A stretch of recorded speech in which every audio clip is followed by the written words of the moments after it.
When Rosalynd Harris went to work, she was on a high after participating in the Women's March in Washington, D.C. What she didn't know was that her day was about to get a lot better, all thanks to the person she'd least likely suspect. Jason White walked into Busboys and Poets, a restaurant in D.C. that promotes social justice. Before entering, he decided to remove his "Make America Great Again" hat.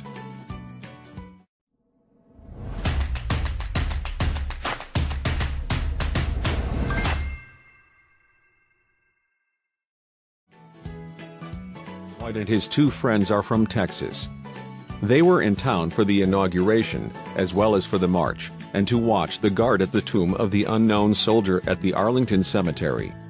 He knew he and his friends probably stood out in the diner decorated with African American art. When Harris greeted White and his friends, she was as cheery and friendly as ever. They chatted for a while and had a light-hearted conversation. White even complimented her beautiful, contagious smile. After hearing they were from West Texas, White was sure that Harris would judge them. Surprisingly, Harris admits that White was right. She did prejudge the men by thinking they were only in town for the inauguration.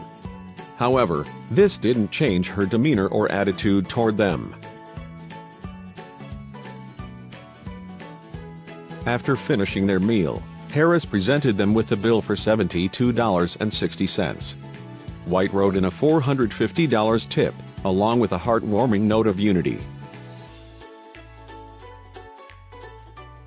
Accompanying the $625 tip, Harris was moved when she read White's kind words.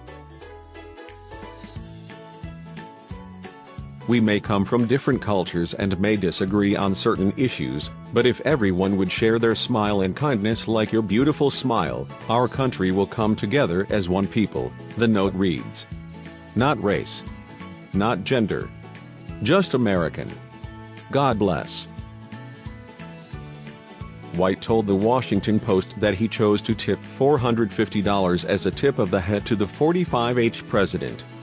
He's hoping that his generous gesture will inspire others to move forward together. Even though White didn't tell his friends what he'd done at the time, he'd been so moved by all of the patriotism he'd seen, he felt it was something he had to do.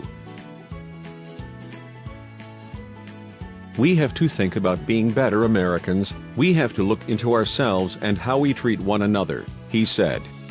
"If everyone did a little something to show respect, we can love one another."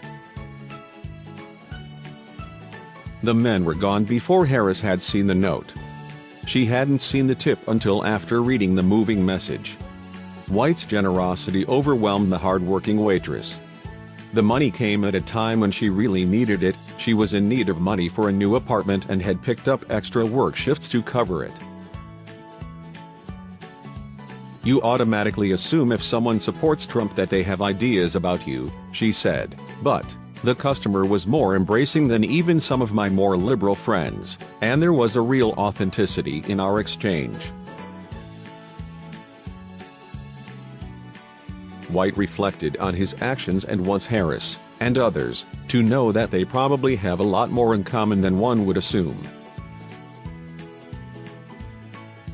"As I sat there I thought about the entire weekend and I thought I don't know her, she doesn't know me. But if most Americans have a preconceived perception about people then we're never going to get better," he said. "We rise by lifting others" is the caption that accompanied the photo of the receipt.